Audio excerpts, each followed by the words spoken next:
Hey guys, it's Kevin and this review for Game of Thrones Season 5, Episode 3, High Sparrow, and I love this episode. I thought this was another great episode, probably the best episode of the season. Everything going on in this episode I really loved. I know my friend really didn't like this episode, which is interesting because he didn't like Episode 3 of last year's either, which I find kind of interesting, but I thought this episode was great. I really love it. I love the direction they're heading in this season, and let's get into this episode because I thought it was an amazing episode, so let's get into it. So we start off, and Arya's sweeping in the House of the Black and White, and Jaqen gives a man water to drink, and the man drinks, and then walks to one of the many statues in the chamber and prostrates himself in front of it. And Arya approaches Jaqen and tells him that she's been sweeping for days, and she didn't come to sweep floors, which I kind of like seeing Arya in this position of like not actually having much to do. And she came because she tells him that she came because he said she could be his apprentice to become a faceless man.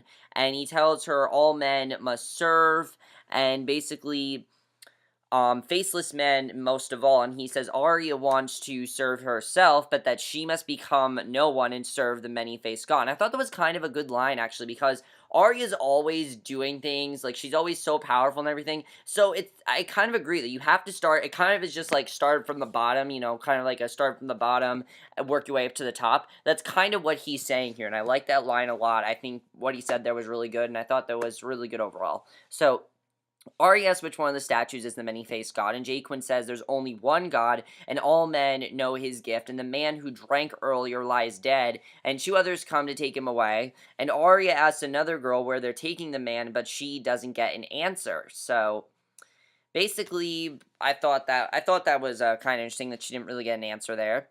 So in King's Landing, I thought this was fun to see. You know, there's always so much, you know, sadness on this show. It was kind of fun to see someone actually be happy because we see that the royal families escorted through the street towards the royal wedding, and it's the royal wedding of Margery and Tommen, and basically they're wed, and that night they have sex and everything, and it's really a sweet moment. I've talked before how I think they're really a sweet couple, and they're really cute together. I really do love Margery and Tommen together. So Tommen's eager to give it another go, but Margery says that they should rest and ask to learn more about Tommen, and they laugh at how strange it is to think of themselves as king and queen, and how Tommen only got here because Joffrey died, and yet he doesn't really feel guilty about it. And I know people don't really like Tommen's character, but I like him. I mean, he's a nice guy. Yeah, he's not the best king, but he's a nice guy. He genuinely cares about Margery, and he's the complete opposite of Joffrey. So basically, she begins probing about Cersi and putting ideas into Tommen's head about Cersi smothering him with her overprotective nature, because she's just worried that that's what Cersei's going to do. As we know, Cersi doesn't really like Margery, so basically, because of her not really liking Margery, Margery's kind of worried that she's going to ruin this for them. And I can understand that. I mean, Cersei ruins everything. So I can totally understand her point of view there. And Cersi walks with Tommen on the parapets and talks of Tommen's new marriage. And Tommen asks if Cersi misses Casterly Rock, and Cersi says her real home is King's Landing with her family. And Tommen asks if she'd be happier in Casterly Rock, and she asks him why he's bringing this up and everything. I found that kind of interesting overall, we saw that. So Margery shares her experience with the king, with her handmaidens, and Cersi finds her there, and they trade pleasantries, and Cersi turns to leave until Margery inquires about what Cersi's new former title is, because, you know, she wants to know if she should call her Mother Queen, or because, you know, now Margery's the queen. So Margery hints that she and Tommen will soon have a child of their own, and Cersi seems happy about it, but then when she turns away, you see this look on her face, and for once, can Cersi just be happy for someone? Seriously, Cersi, not everything's about you. I understand you want things to be about you, but this is not about you. This is about just let your son be happy with Margery because they're happy together, and you should just let them be happy because I understand that, like, Tommen's not as good as a king, but it's not Margery's fault that he's not a good king. It's really not, and I don't like that Cersi is blaming all of this on Margery. That's the most annoying part of this. I do really like this storyline, though. I like that they're, for once, happy. So, Bolton men are at work repairing Winterfell as Reek walks through the yard, and he steps in front of several freshly flayed bodies, and Ramsey brought them back after Lord Loyal to House Stark refused to pay his taxes, and well, not Reek, you know, what's his name? I can't think of his name, formerly, you know what I'm talking about. Basically, Ramsey's eating with his father, Roose, who tells Ramsey that they don't have enough money the men to hold the North against a unified revolt. And it was cool to see, Reek again, because we haven't seen him all season, and I actually kind of forgot about his character, so it was cool to see him again. And I definitely enjoyed seeing his character again, because we haven't seen him all season, so it was good that they did that. One of the things I love about Game of Thrones is that they catch up with characters very quickly, and when they catch up with characters, Theon, that's his name. When they catch up with Theon, it was cool to see him again. Since they've catched up with him, it was nice to see some Theon Ramsey interaction. When they catch up, you understand what's going on right away. So, basically, they tell him that they don't have men to hold the North against unified revolt, and he can't depend on the Lannisters now that Tywin is dead, because, now that Tywin's dead, there's really no one. And he tells Ramsey that the best way to forge an alliance is through marriage, not fear, and he tells Ramsey that now he's a Bolton, and it's time he married, and that Roose has already found the perfect girl to solidify their hold on the North. So, I'm kind of interested in seeing who that woman is going to be. I don't really know what's going on there, but I think that's kind of interesting.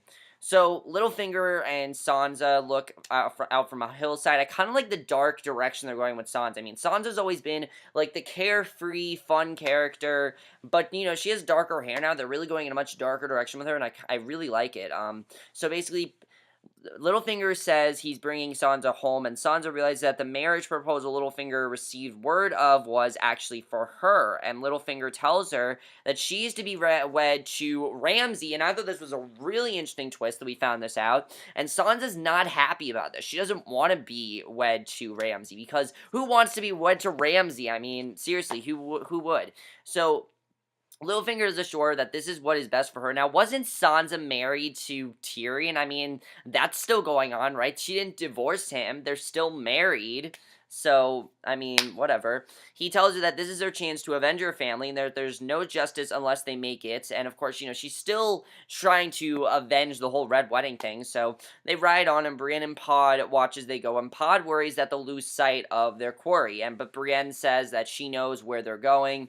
And Brienne asks about Pod's history as a squire. And Pod said he squires for a knight who stole a ham. And the knight was hanged, but Tywin pardoned Pod and sent him to squire for Tyrion. And Pod says he's proud to squire for Brienne, and Brienne offers to train Pod as a knight. And I kind of like that Brienne is actually being nicer to Pod, because we always see Brienne be, really rude to Pod and everything. She actually apologized for this episode. Now, do I love the Brienne-Pod interaction? Yes, I love Brienne messing with Pod. It's awesome, it's hilarious, and I love when she does that.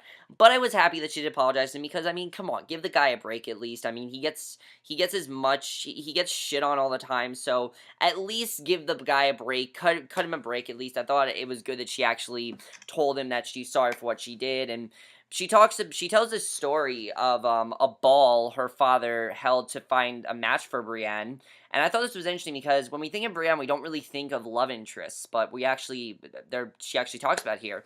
She talks about how all the men fawned and fought over her, and she was happy until she realized it was actually all a cruel joke. They mockingly called her Brienne the Beauty, and it really makes us care more for Brienne's character. And they tried to run, but Renly took her in his arms and told her not to show the other boys her tears, and they danced, and she stayed loyal to him thereafter, and she still plans to avenge Renly's death by killing Stannis Baratheon, and that is insane that we saw that there. So not only is her purpose to, reunite the Starks, which is what I think she's going to do, and, to check on Sansa, but now she wants to kill Stannis, and knowing the power that Stannis has with Jon, that is not at all the direction that they're going in, because if she wants to kill Stannis, she's going to have to kill Jon.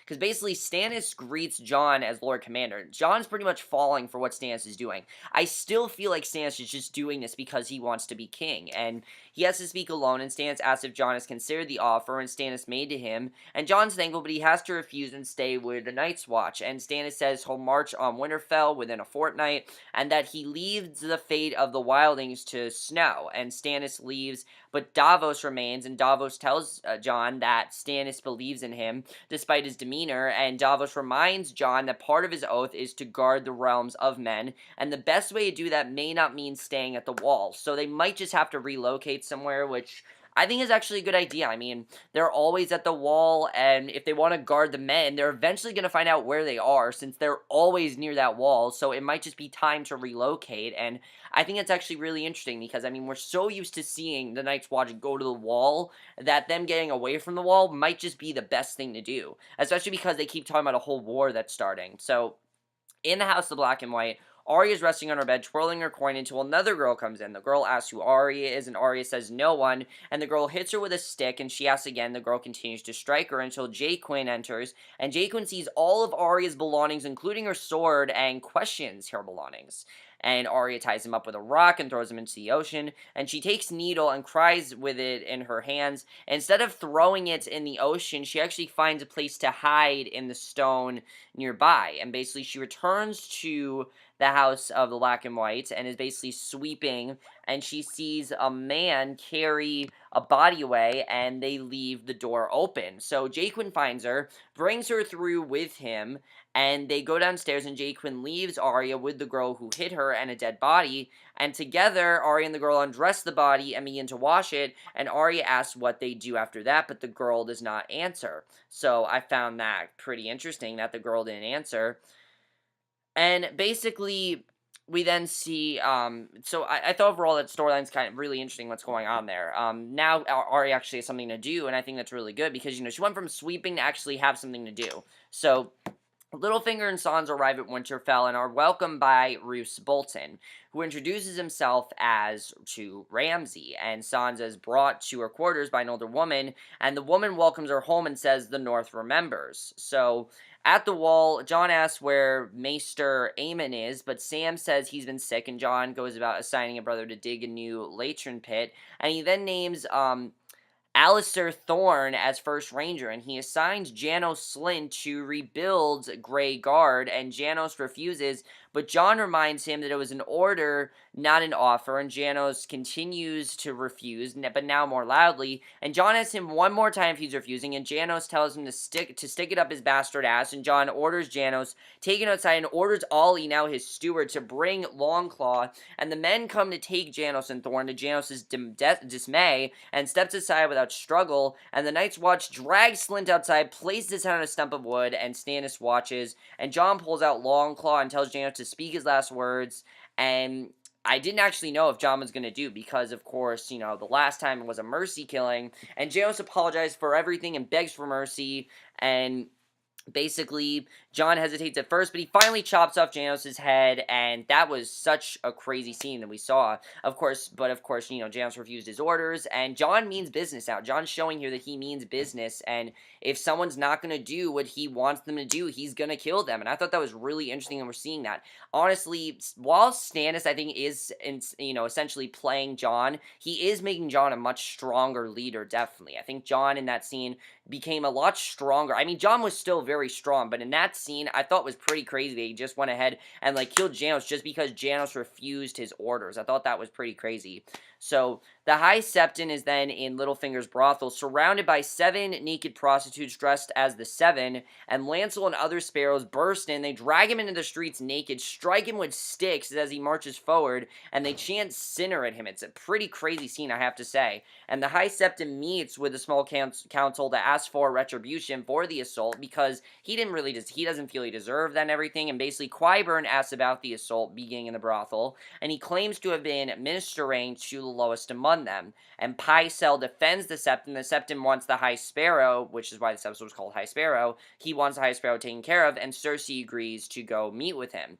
So she goes to see the High Sparrow with a grouping of other sparrows in one of King's Landing's less appetizing corners. The High Sparrow asks the god send Cersi here to tempt him, or if she's actually here to arrest him for assaulting the High Septon. And of course, that is why she's there. And of course, the High Septon wanted, to get justice for him being assaulted. So he calls the Septon a boil and a hypocrite, and she says that the Septon wants the Sparrow executed, but tells the Sparrow that the Septon is now in the Red Keep dungeons.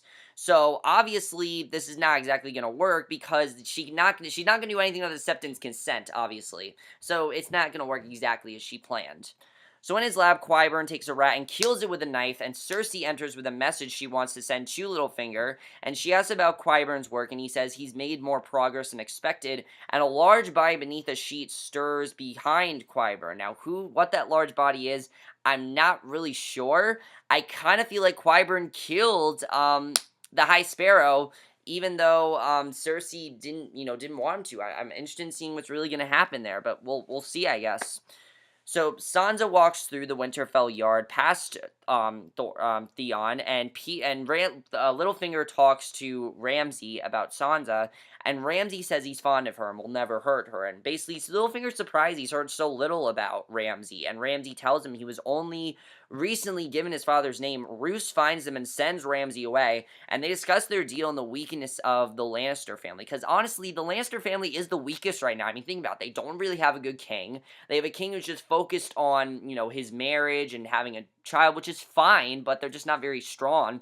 Their brothers left them. Jaime's out looking for their sister. I mean, they really are, and now they had the High Septon be attacked by, the High Sparrow because he was in Littlefinger's chamber. So obviously, their whole plan to make the Lannisters the weakest, honestly, the Starks have it the best right now. They really do, because this is everything Sansa wanted. They have gone from, the top to the bottom. The Lannisters are the weakest right now, and I kind of like seeing the Lannisters go through this. They're always so powerful that to see them not as powerful this season, I'm really like seeing that. And basically, Roose delivers Cersei's message to Littlefinger, and Littlefinger notes that the seal is broken. With Tywin dead, Roose questions who will back him, and basically Littlefinger reminds Roose that the last time the Eyrie and Winterfell allied, they took down the Targaryens.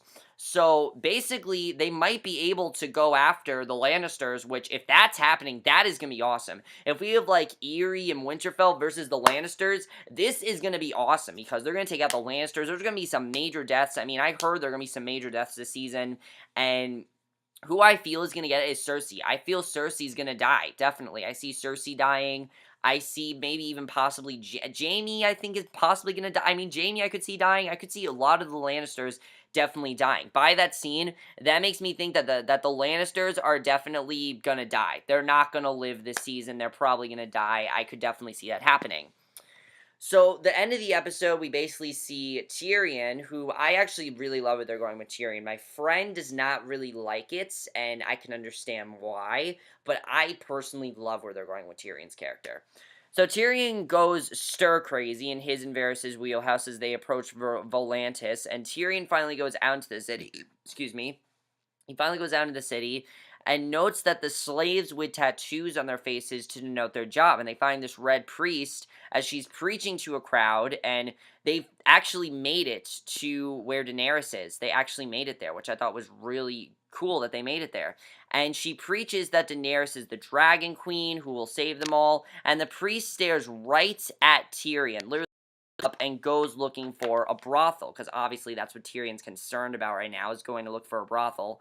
And the bouncer outside rubs, and you think for a second that Tyrion is actually going to be like, okay, let's go find Daenerys. That's what the old Tyrion would do. But since Tyrion doesn't really have a purpose and kind of is just reverted to drinking and kind of just doesn't really have a purpose anymore, he just wants to look for a brothel, and you kind of just feel bad for Tyrion. So Tyrion and Varys enjoy a drink and notice a prostitute dressed up as Daenerys, and Jorah Mormont is in the brothel, crying into his drink. Now, he, of course, has no idea that Tyrion and Varys are coming to see them. So Tyrion starts saying, "Our prostitutes," and Tyrion glances at the woman dressed like Daenerys, and the prostitute he was talking to says everyone likes her, and Tyrion flirts until the prostitute agrees to have him, but he finds himself not ready and walks away, and Tyrion goes outside to pee, and basically Varys realizes he's lost sight of him and moves, and Jorah finds Tyrion outside, binds and gags him, says he's taking Tyrion to the queen, and that's how the episode ends. Now, again, remember, Daenerys has no idea that Tyrion and Varys are coming to see her, so I have no idea what's going to happen to Tyrion. Tyrion could be held prisoner now. I mean, there's some really bad things that could definitely happen to Tyrion.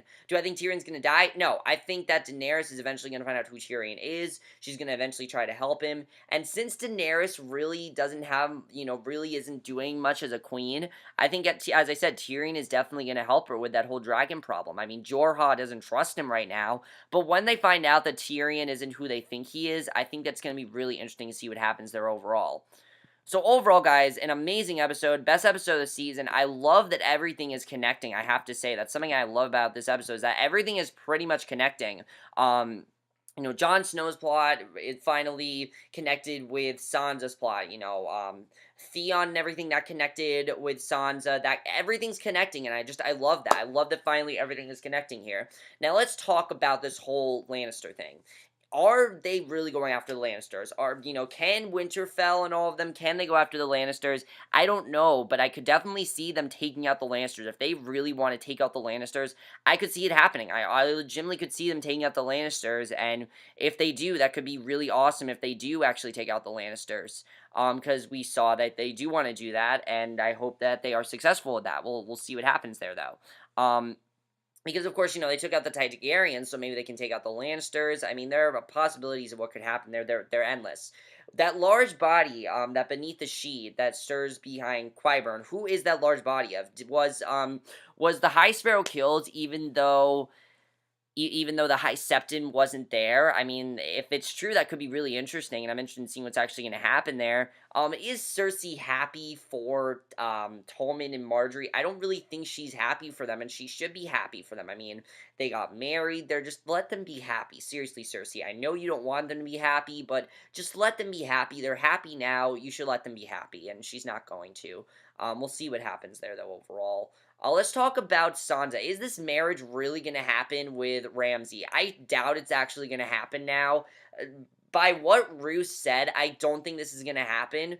I don't really... We'll see what happens there overall. I don't really know if Sansa's actually going to get married to Ramsey. I mean, she's married to Tyrion, so if she gets married to Ramsey, I guess that's over, but we'll see what actually ends up happening there. Jon Snow is becoming much more powerful. I like seeing Jon Snow become this more powerful person. My thing is he becoming too powerful? I mean, just killing, Janos because Janos didn't do what he wanted him to do. Was that just going a little bit too far? I could definitely see if someone thinks he's going too far. That could be really interesting. Arya and this girl, what are they going to do with this body and everything? I don't know. But I like as I said, I like what Jay Quinn said to her. You have to start from the top, start from the bottom, work your way up to the top. I think that's a really good message overall, and I like that they're heading there. I think that's really cool overall. Definitely. Brienne and Pod, I like that Brienne is actually helping Pod now. She's not just, insulting him all the time. I like where they're going with that story. I think it's well done, definitely, where they're going there. I think that's really cool, where they're going. And I guess the only other thing I'll talk about, I guess, really the only other thing is, what's going to happen with Brienne and Pod going after, is she actually going to kill Stannis? I mean, that's really interesting. Yeah, that's connecting there. Definitely she's going after Stannis. However, anyone that's going to come after Stannis now, I definitely feel like if she comes after Stannis, is Stannis going to end up, is he going to die? Is she going to die? I mean, I see some characters dying in, the next few episodes, definitely. If they're really going after the Lannisters, I could definitely see it happening. What Stannis doesn't realize, that Brienne's coming after him. So, is Stannis in on this plan? I don't really know. We'll see what happens there. But overall, guys, this was an amazing episode as usual. I'm really loving this season. I know some people aren't loving this season much. I'm loving this season. I like that this season is more about redemption and just trying to fix things, and I think it's just really well done the way they're handling it. We're finally getting stuff we always wanted to see, and I think it's going to be awesome. If we're really heading towards a Lannister battle, that's going to be awesome to see. But that's my review. Hope you guys enjoy it. I'll see you guys in my next video, which will be for my review of tonight's episode of Mad Men. So I will see you guys for that. Okay, bye.